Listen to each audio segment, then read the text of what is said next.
The dog hit the asphalt hard. It wasn't an accident. The black SUV slowed down just long enough for the back window to roll down. A hand came out. Then the body flew. Cole Walker saw the whole thing from the shoulder of Highway 89, where his Harley was parked, engine off. He had stopped there to calm his head, to breathe after another argument with his younger brother back at the iron-packed compound. But when that SUV passed, his world refocused in an instant. He saw the small brown dog roll twice on the pavement before stopping on the line. The sound it made when it hit the ground stayed in Cole's skull. He was moving before he could think. Gravel shot from under his boots as he ran into the road. He waved at an approaching truck, forcing it to slow, then knelt by the animal. It was breathing, shallow, fast. "Hey," Cole said, voice low, steady. "Easy now, buddy. I got you." He slid off his vest, wrapped the dog carefully, and lifted it. The fur was patchy. There were old wounds under the fresh ones. Around its neck, a thick collar, too tight, rubbed the skin raw. Cole noticed a small tag, not a name tag, a metal plate with numbers etched in rows. A4512HC. He frowned. That's not a pet tag. The SUV was already disappearing up the highway. Cole's jaw locked. "You picked the wrong shoulder today," he muttered. He laid the dog on the dirt by his bike, covered it with the vest, and pressed a button on his phone. Stone answered on the second ring. "Yeah? I need you to track a black SUV, no rear plate, heading north on 89, Cole said. "They dumped a dog, still alive." "Copy," Stone said immediately. "Ryder's with me. You want the med kit? Bring it. Big one. And tell Ghost to get on the cameras along 89. I want plates, faces, anything." "On it. You okay?" "I'm pissed," Cole said. "Good. Hold that thought." Cole ended the call and looked back at the little dog.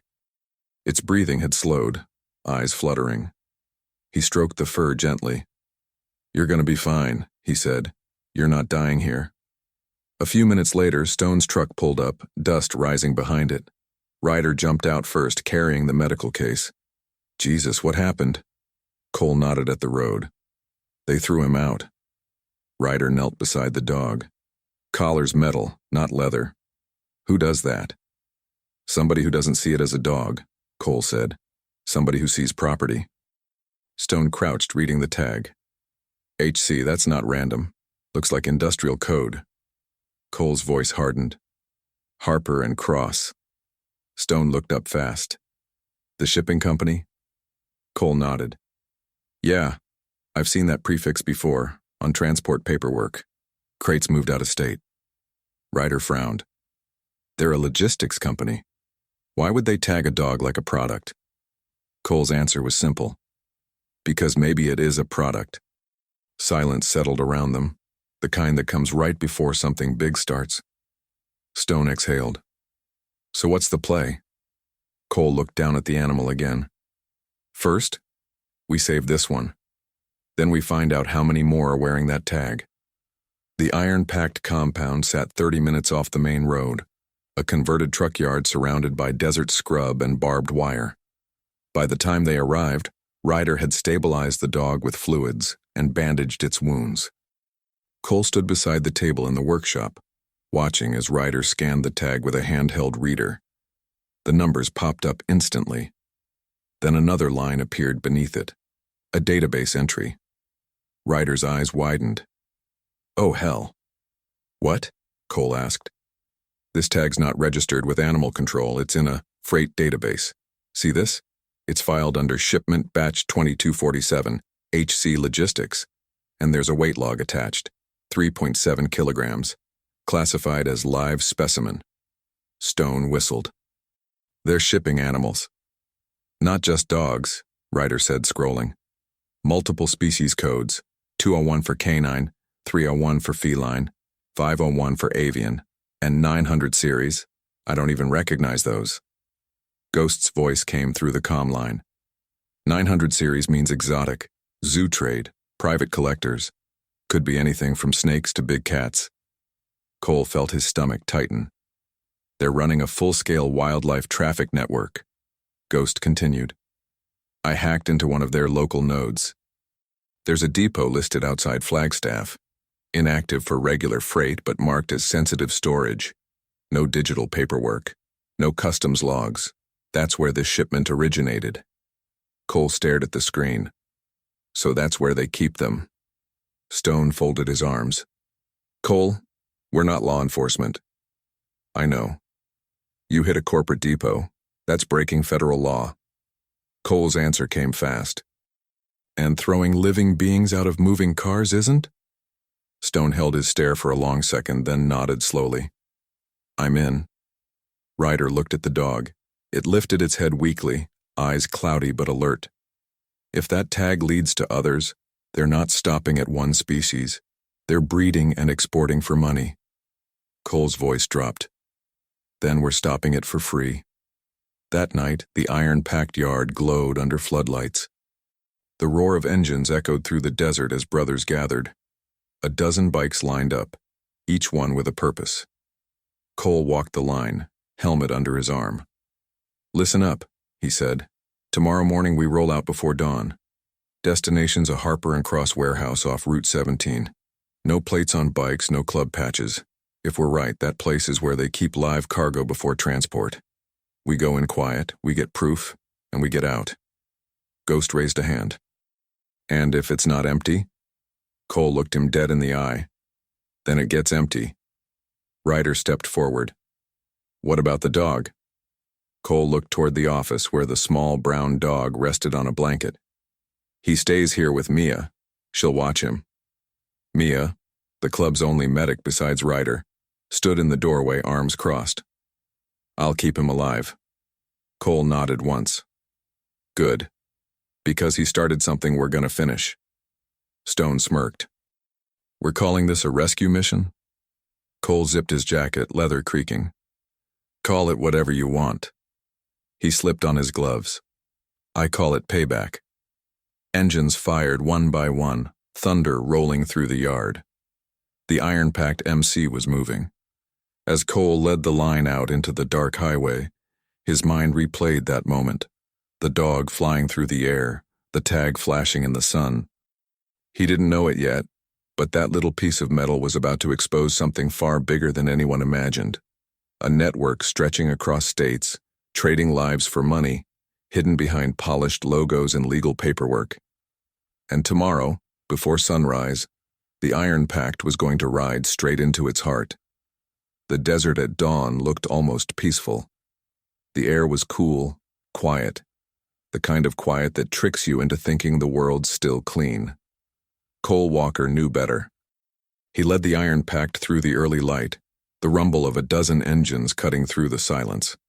Behind him rode Stone, Ryder, Ghost, and 9 brothers who'd followed Cole into worse. None of them asked for money.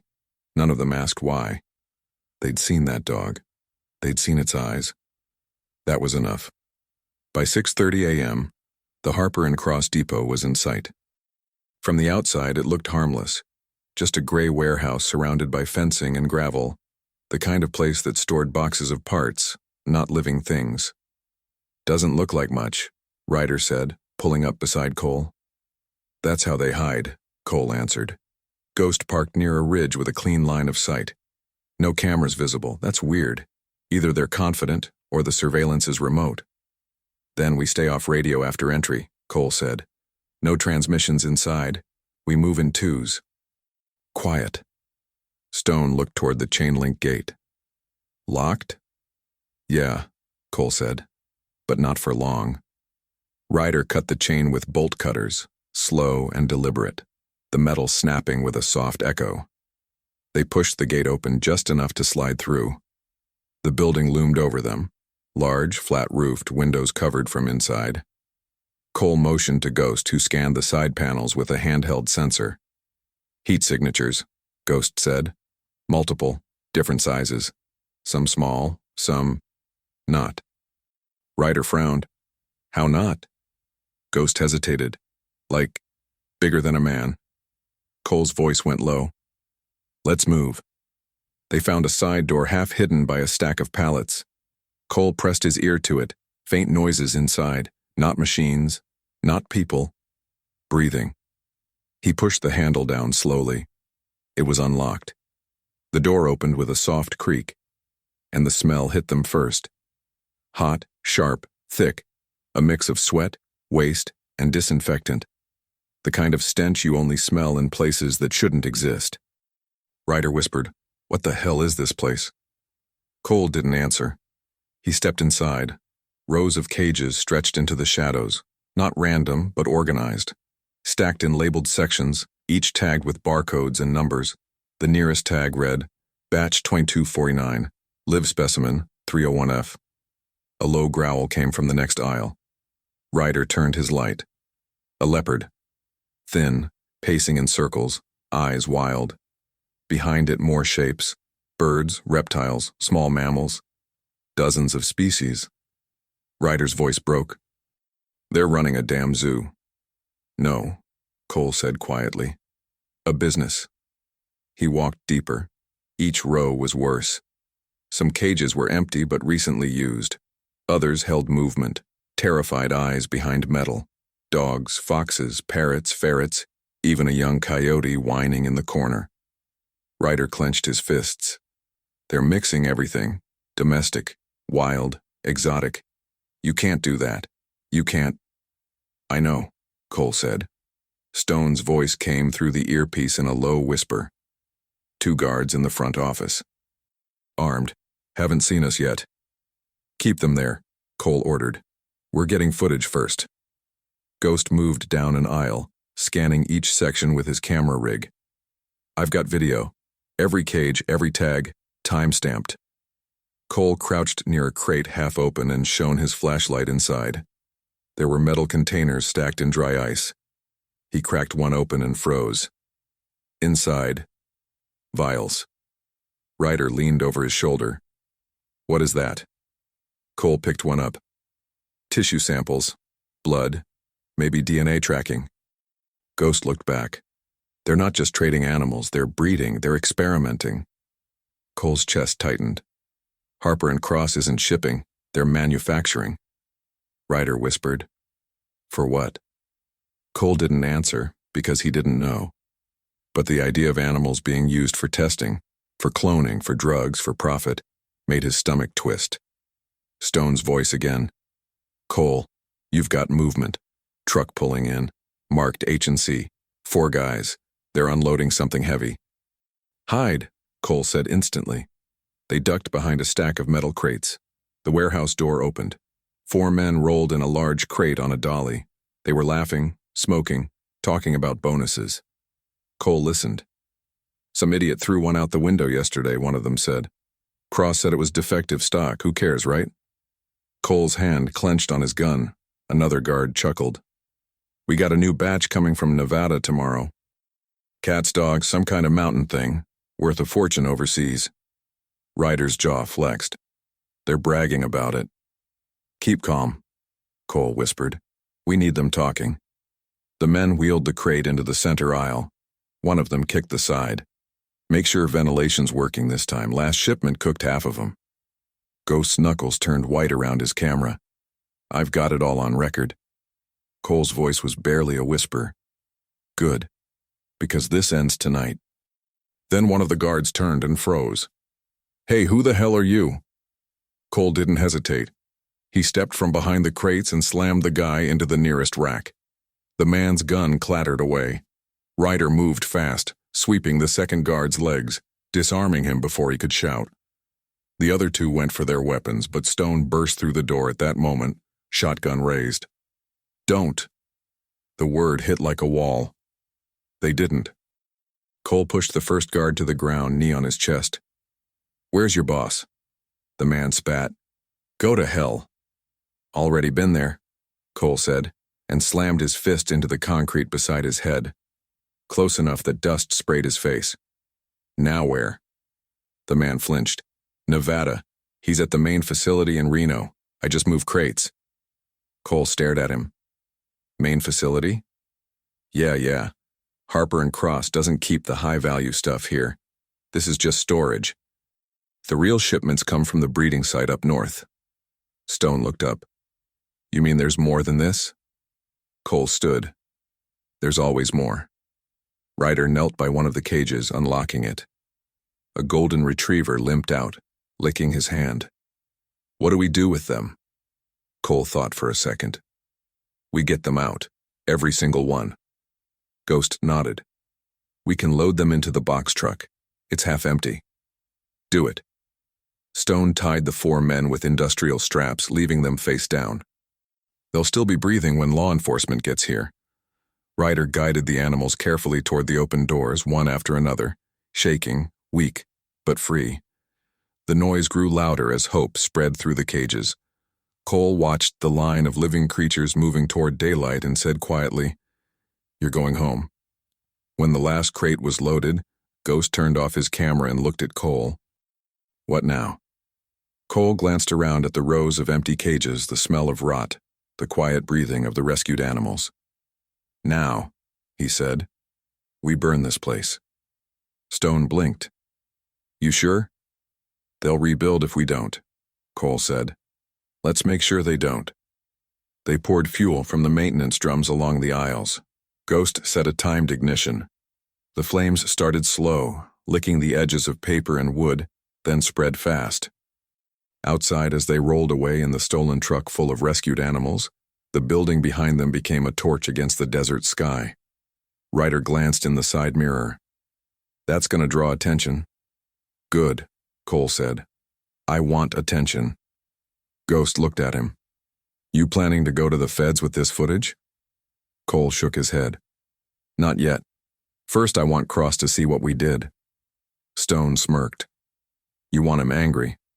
I want him scared. They rode in silence for a while, the desert wind pushing against the open windows.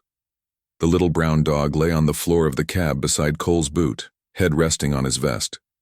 He opened his eyes just long enough to look up at Cole, weak but alive. Cole reached down and scratched behind his ear. You did good, buddy. In that moment, he realized something. The animal had led them to a truth too big to ignore. What had started as a rescue was now a war. And tomorrow, when Harper and Cross sent someone looking for their missing shipment, they'd find the iron pact waiting.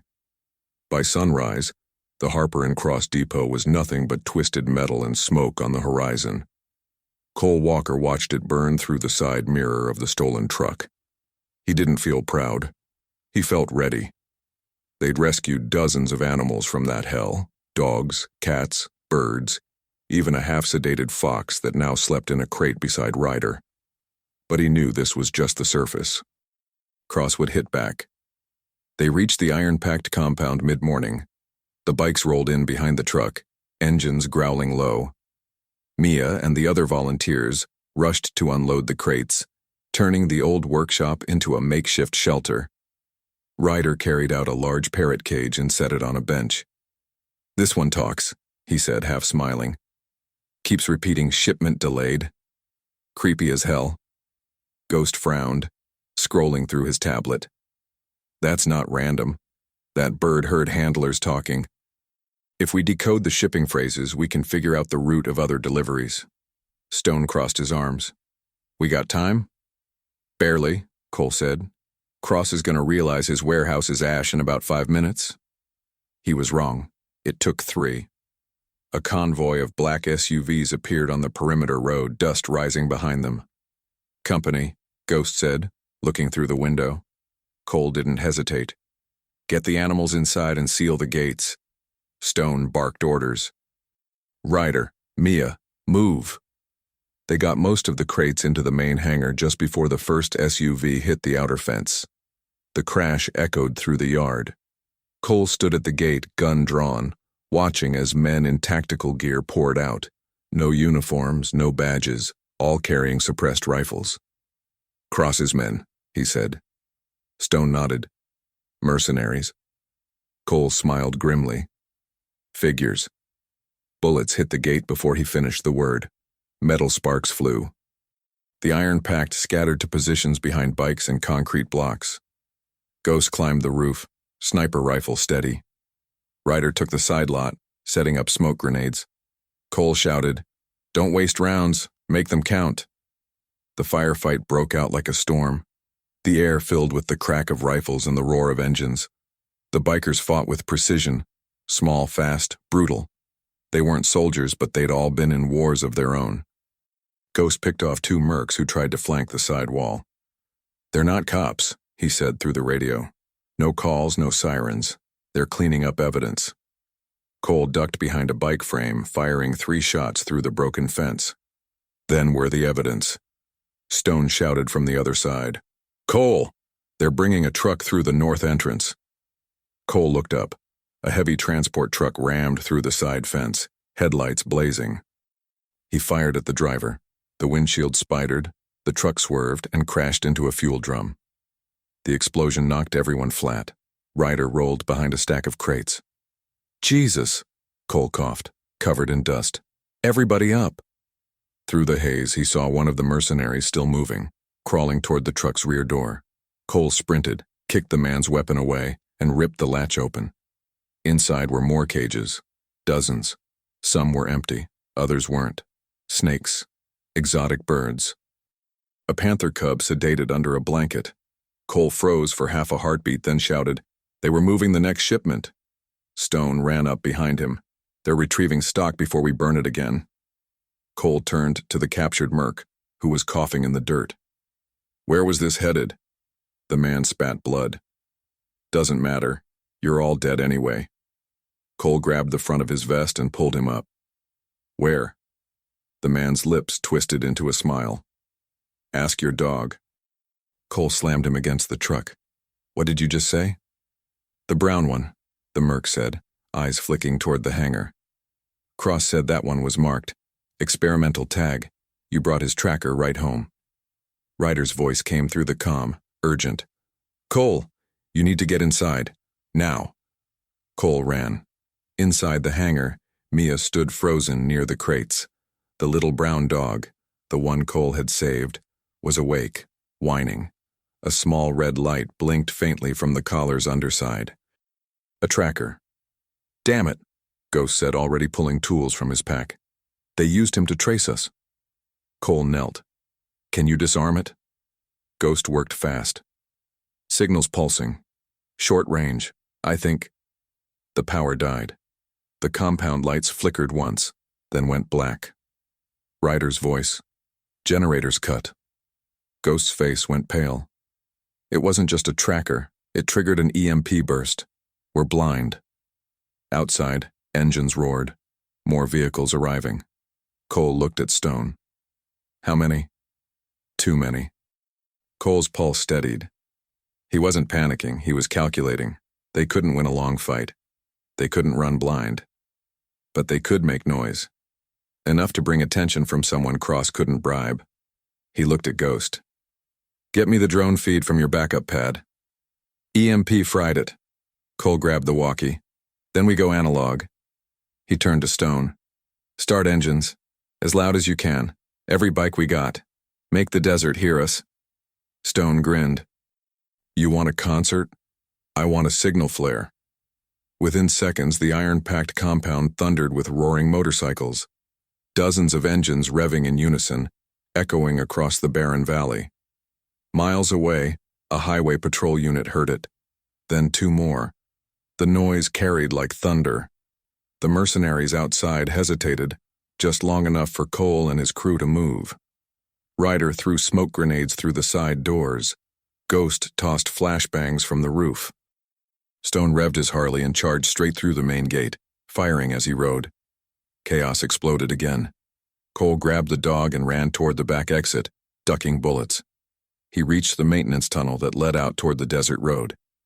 "Ryder, Ghost, fall back now." Ryder came limping through the smoke, half dragging Ghost, who had taken a hit to the arm. "We're clear!" Stone roared through the main gate on his bike, sparks flying as rounds hit the frame. He slid sideways, covering Cole's retreat.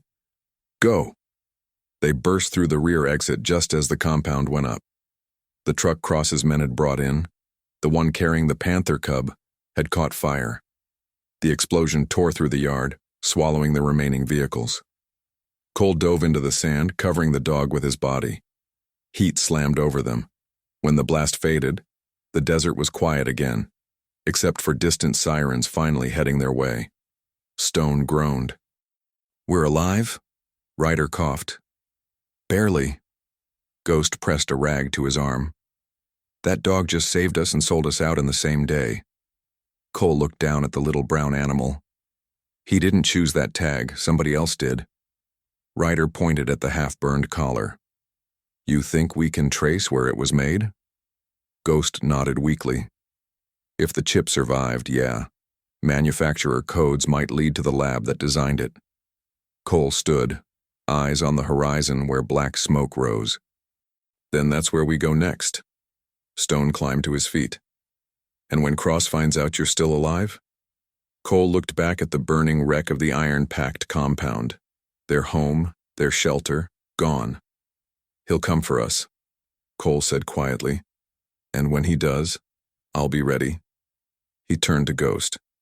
Get me every tag we recovered, every code, every specimen number. If Cross wants his inventory back, we're going to make him see what happens when you turn life into product. Ryder smiled through the dust. You're talking about going to war. Cole nodded once. Yeah, a clean one, for them. He looked down at the dog who was staring at him, eyes bright despite the chaos. You started this, he said softly. Now we finish it. The wind shifted, carrying the smell of smoke across the desert. Cole could already hear new engines approaching. Not police, not Cross's men. Something else. He glanced at Stone. We got company? Stone squinted toward the horizon. Looks like bikes, Ghost blinked. Reaper's MC. Ryder swore. Old rivals. Perfect timing. Cole smirked, holstering his weapon. Let 'em come. The engines came in low and steady, controlled. Not kids, not amateurs. Men who'd lived on the road long enough to stop fearing it. Stone narrowed his eyes at the approaching dust trail. 4 bikes, maybe 5. Formation tight. Ryder wiped blood from his lip with the back of his hand. They don't ride like cops. They're not cops, Ghost said quietly. Cole watched without blinking. No, they're Reapers. Ryder let out a low breath. Great, just what we needed today. The Reaper's MC had a reputation. Not for charity runs, not for toy drives, for doing whatever dirty work paid the most. They weren't friends of Iron Pact. They weren't enemies either. They were the kind of men you didn't cross unless you were sure you could finish it. The bikes rolled to a stop in a half circle around Cole and his crew. Their engines cut. Dust settled. The patch on their backs, Reaper's MC, looked old, sun-faded, but still loud. The lead rider pulled off his helmet. Stone swore under his breath. You've got to be kidding me, Ryder whispered. Who is that? Cole answered without moving. Marcus Hale. Ghost turned his head. I thought Marcus Hale disappeared. He did, Cole said. That's the problem. Marcus swung off his bike like his bones still worked the way they did 20 years ago. Mid to late 40s. Hard face. Eyes like cold glass. Scar across the jaw that hadn't been there the last time Cole had seen him. He looked at the wreckage in the distance, the smoldering remains of the iron-packed compound. The shattered fence, the overturned truck, the scorch marks across the sand. Then he looked at Cole. Hell of a morning, Marcus said. Cole didn't smile. Yeah, I've had better. Marcus nodded at the little brown dog by Cole's boot. That the one? Cole didn't answer. Marcus let out a slow breath. Just so we're clear and nobody makes a stupid move, I'm not here for a shootout. Stone crossed his arms. That's funny, 'cause last time you showed up anywhere near us, you definitely were. Marcus ignored that. His eyes stayed on Cole. I came to talk. Ryder frowned. You? Talk? Marcus glanced at Ryder. You must be Ryder. Ryder froze. How do you know my name? Marcus didn't answer him. He looked back at Cole instead. Cross wants you. Cole's voice stayed calm. Yeah, I figured. He wants you alive, Marcus said.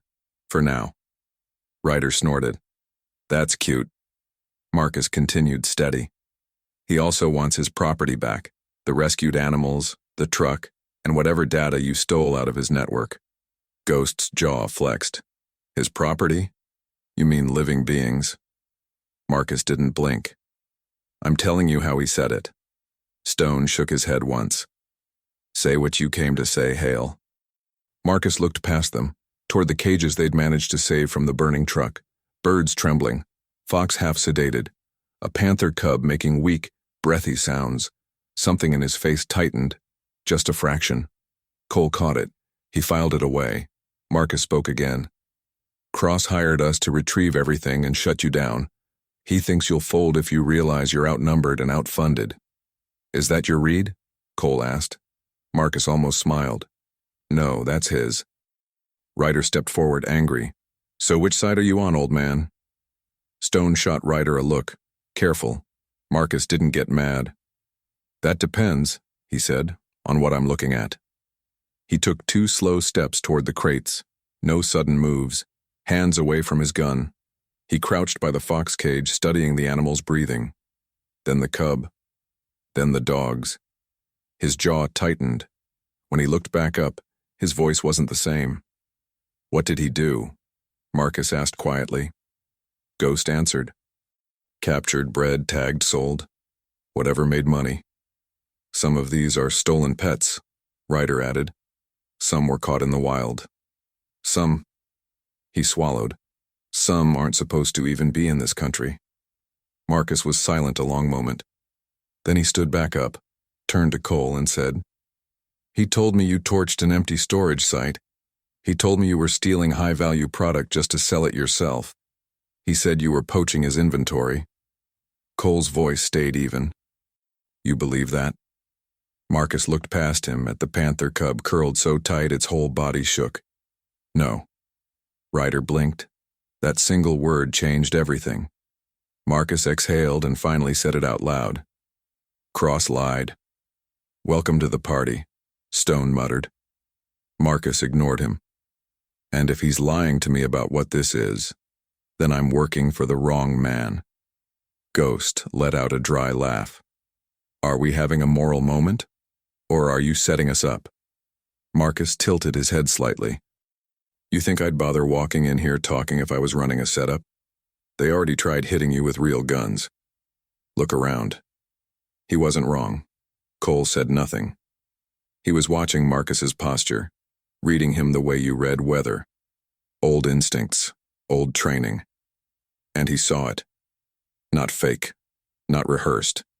Just a man doing math in his head about what happens next.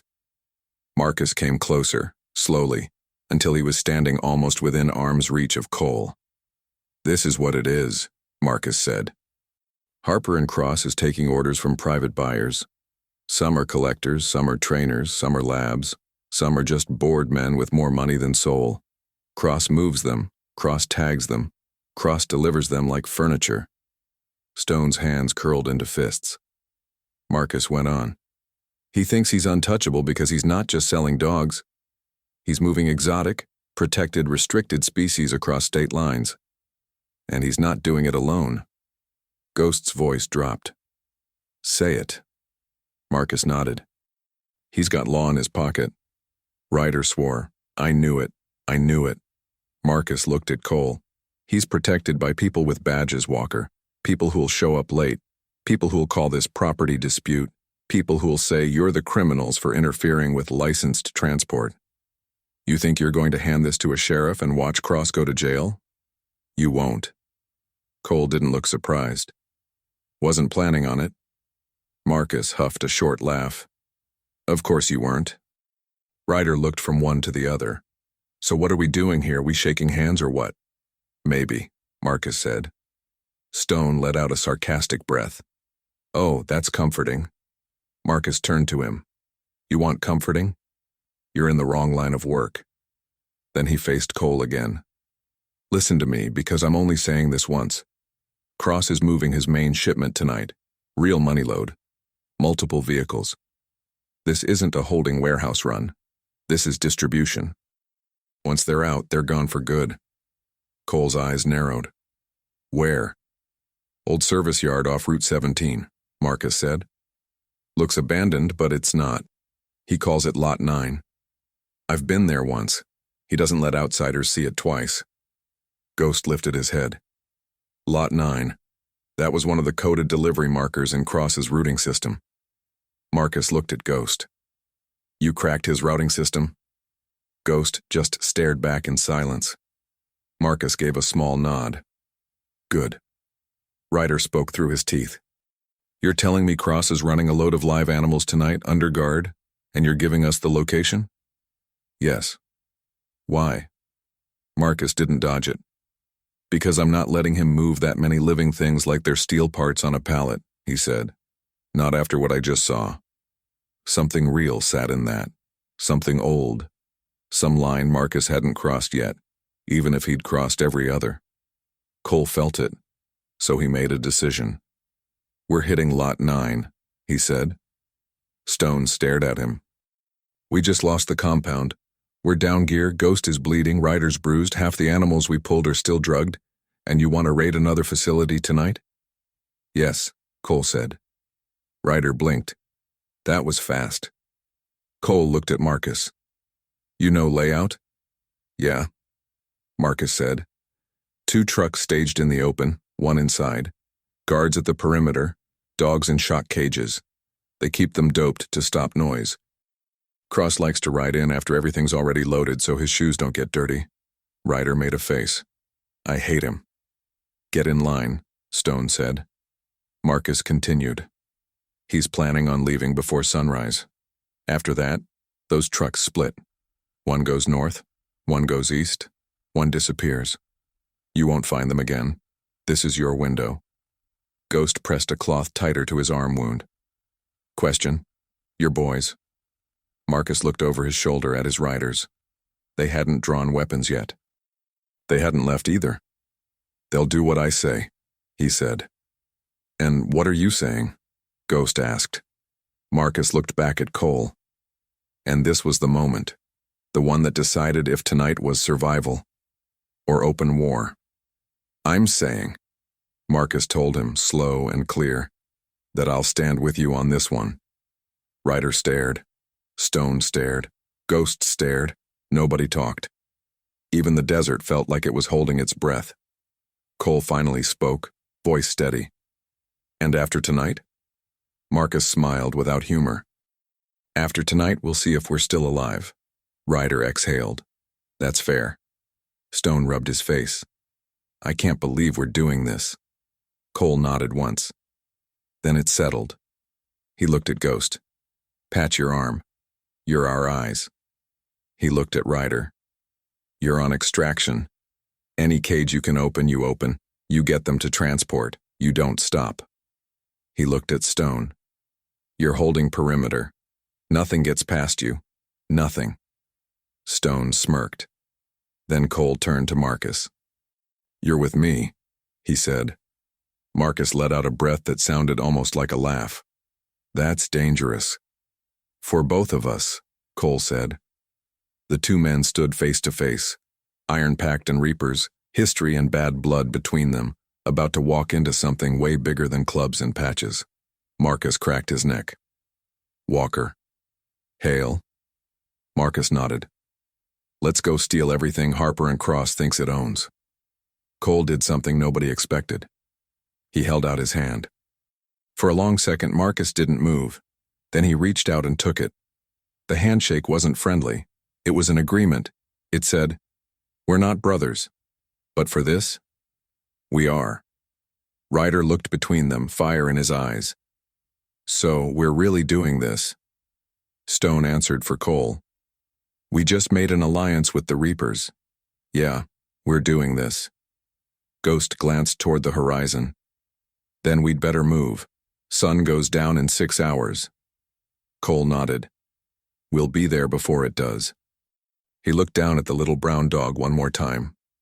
The dog was exhausted, patched, scarred, but still alive. Still watching him. You hear that? Cole said softly.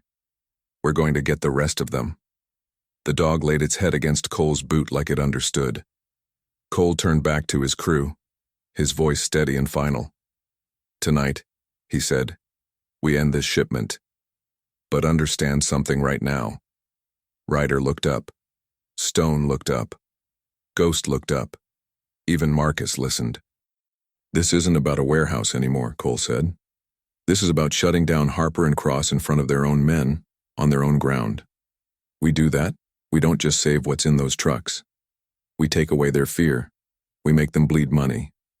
We show every buyer on that list that Cross can't deliver anymore. He paused. And when that happens, he said quietly, Cross will come himself.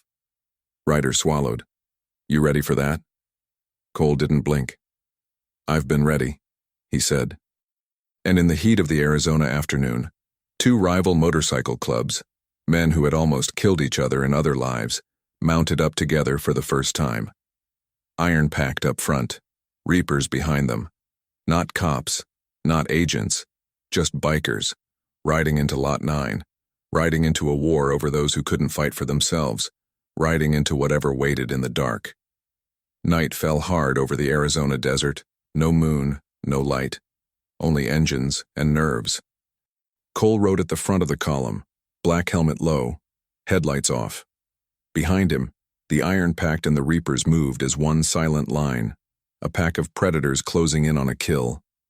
Lot 9 lay ahead, an old service yard surrounded by rusted containers and razor wire. From a distance it looked abandoned, just sand and sheet metal. But through Ghost's thermal scope, it glowed with heat signatures. Count at least 12, Ghost whispered into comms. Armed, 2 trucks idling inside the fence. Confirm cages? Cole asked. Confirmed, Ghost said. Different sizes, different shapes, it's a zoo in there. Cole's hands tightened on the bars. Then let's open it. They stopped half a mile out. Engines went dead. Sand swallowed the sound. Marcus swung off his bike and pulled a small map from his jacket. Perimeter fence here, 2 entry points, north and east. North is guarded, east looks quiet. Stone studied the terrain. Quiet means trap. Marcus nodded. Probably. But that's where we'll go in. Ryder checked his gear. And when they start shooting? Cole looked up. Then we shoot back. He pulled his pistol, chambered a round, and gave one simple order. No survivors who choose Cross over life. They split into 2 teams. Ghost and Stone circled north to cut power. Marcus led 3 reapers along the east fence. Cole and Ryder took the center path straight toward the main gate. The night was thick with tension. Even the desert wind had gone still. Ryder whispered, Feels wrong being this quiet. Quiet is good, Cole said. Means we're close. They reached the gate. 2 guards stood smoking, rifles slung low. Cole gave Ryder a look, the kind of look that said, now. 2 quick suppressor shots later, both guards dropped silently. Ryder dragged them out of sight while Cole pushed the gate open an inch. Inside, floodlights hummed over rows of cages stacked 3 high. Shadows moved within, the restless pacing of trapped animals. There were dogs, cats, and wolves, but also eagles, ocelots, and something that looked too big to belong in a cage at all. A Bengal tiger, sedated but breathing. Ryder whispered, Holy. Cole raised a hand. Focus. They slipped inside. The yard stretched half a football field wide, metal buildings on each side. One was labeled Research, another Processing. The largest one in back simply said, Secure. Cole's gut twisted. That's where Cross keeps his prize stock. Let's get to it, Ryder said. They moved fast, opening cages one by one. Ghost voice came through the comm. Power grid offline. You've got 5 minutes before backup generator kicks in. Stone. North wall secure. No movement yet. Then, movement. A shout. Hey! Who the hell? Cole fired before the guard could finish. The man fell, alarm radio clattering to the ground. Clock's running, Cole said. Move! Ryder sprinted toward the second row of cages. He kicked one open. A group of small monkeys scattered, squealing, climbing over the fence. Another cage held 2 coyotes. Another, an eagle with clipped wings. Ryder turned to Cole, breathless. These things are worth hundreds of thousands on the black market. Not tonight, Cole said. Tonight they're worth freedom. At the rear of the yard, Marcus and his men breached the secure building. The inside was colder, cleaner, sterile. Rows of metal containers lined the walls, each tagged with barcodes and labels like DNA sequence, PRJ9-AZO2. Marcus opened one and froze. Inside was a clear case containing a vial of blood. Next to it a tag. Specimen, Panthera tigris. Source, hybrid. He whispered into comms. Walker, they're splicing DNA. Cole stopped mid-step. Say that again. They're engineering new stock, Marcus said. Cross isn't just selling animals, he's building them. Ghost's voice came through. Confirm. I'm seeing a server bank in the east wall. Data logs, genetic templates, they're cloning or modifying species to meet custom orders. Ryder exhaled hard. This guy's running a Frankenstein zoo. Cole's voice was low. Get everything. Drives, samples, anything with a serial code. Marcus started pulling data modules, shoving them into his vest. You got 3 minutes before the generator. The lights flickered on. Too late. Floodlights roared back to life across the yard. Alarm screamed. Ryder cursed. They're here. Gunfire erupted from the western fence. Stone. They found us. At least 20, maybe more. Cole shouted. Defensive line, protect the trucks. The Reapers and Iron Pack took cover behind crates and vehicles. Sparks flew as bullets hit metal. The animals shrieked and panicked, cages shaking. Cole fired from behind a forklift, dropping 2 men trying to flank. Ghost's rifle cracked from a rooftop. Marcus barked orders to his crew. Left side suppressing fire, don't hit the cages. Ryder reloaded and yelled over the chaos. We can't hold them all. Cole shouted back. We're not holding. We're leaving. Exit plan? Truck convoy. He ran toward the nearest freight truck, its back half open, loaded with cages they'd already freed. He jumped into the cab, hot-wired it, and slammed the door. The engine roared. Load what you can, he yelled. Stone and Ryder piled in animals still caged, tossing them gently inside. Ghost ran to the rear, covering them. Then a black SUV screeched to a stop at the front gate. The driver stepped out. Daniel Cross, tailored jacket, gun in hand, eyes cold as steel. He shouted across the chaos, Walker, you think you can steal from me and walk away? Cole climbed down from the cab, gun steady. I'm not stealing, Cross. I'm returning everything you took. Cross laughed. You think you're saving them? They'll die in the wild. You're wasting product. Cole fired a shot that blew the mirror off Cross's SUV. They're not product. Cross ducked, furious. You'll regret this, biker trash. Maybe, Cole said. But you'll remember me. He jumped back into the truck, slammed it into gear, and crashed straight through the gate. Metal tore and folded. The convoy followed, engines screaming. Marcus's Reapers covered the rear, firing back at Cross's men until the desert swallowed them.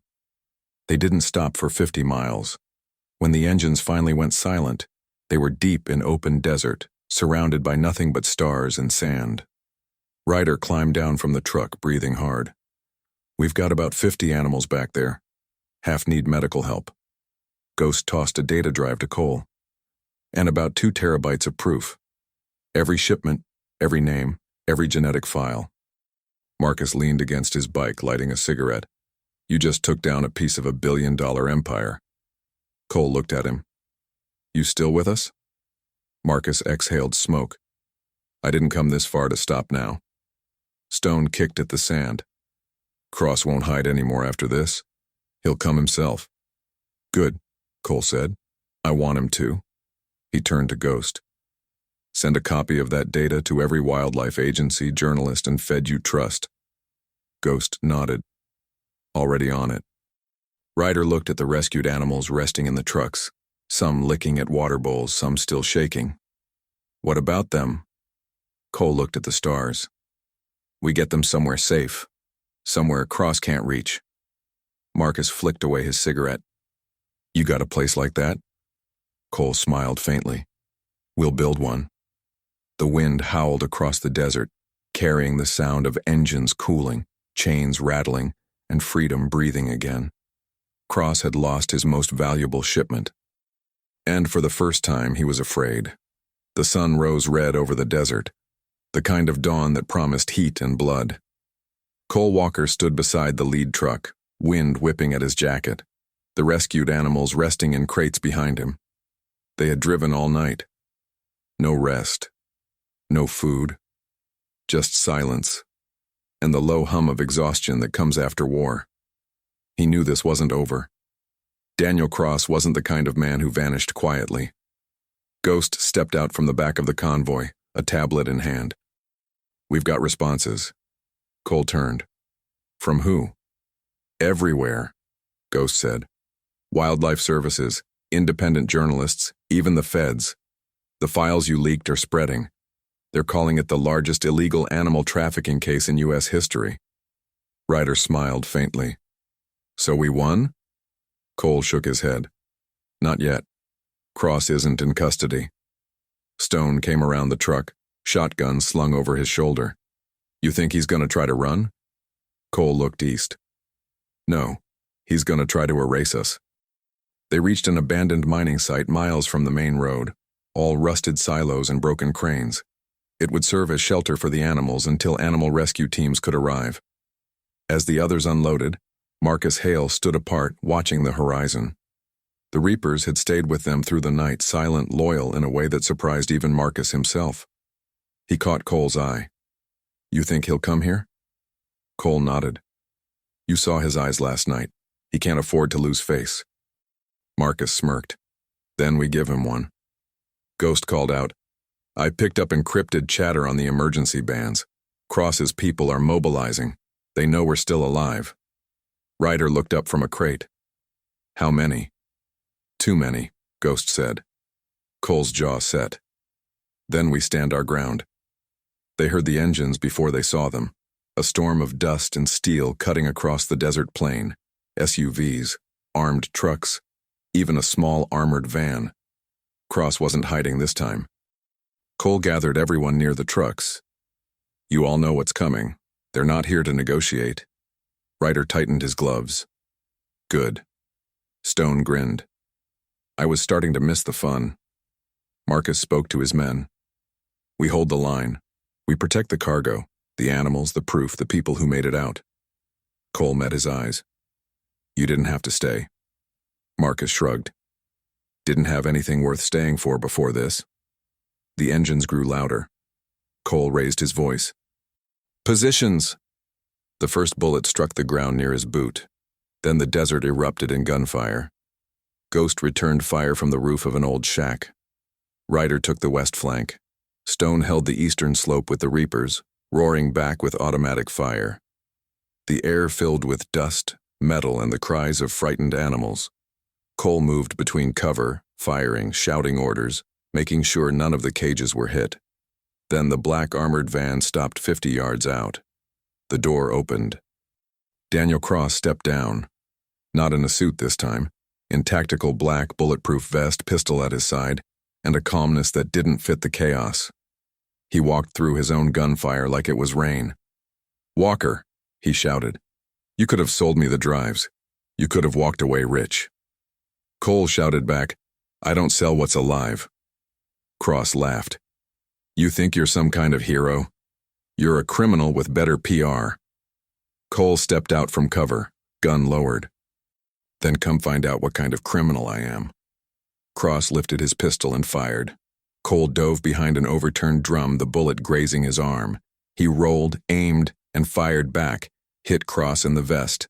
The man stumbled but didn't fall. Marcus shouted, "Cole, down!" and opened up with a burst that drove Cross's men back. Ryder sprinted across open ground, dragging a wounded Reaper to safety. "We're pinned!" Ghost switched to the long rifle, picking targets through dust and glare. "We need that van disabled." Cole turned to Stone. "You still got the grenades?" Stone smirked. "Always." They rolled one under the van. The explosion flipped it on its side, throwing sand and fire into the air. The gunfire paused. When the dust cleared, Cross was standing, alive, furious, covered in ash. He raised his weapon, but before he could shoot, a shadow moved behind him. Marcus. He grabbed Cross by the vest, slammed him against the overturned van, and growled, You lied to me. Cross sneered. You think you're any better than me, biker? You took my money. Yeah, Marcus said, pressing the muzzle of his gun against Cross's chest. But I didn't sell souls. He pulled the trigger. The shot echoed across the desert. Cross collapsed to the sand, gasping, clutching at the wound. Cole approached slowly, weapon lowered. You had a choice, Cross. You chose money.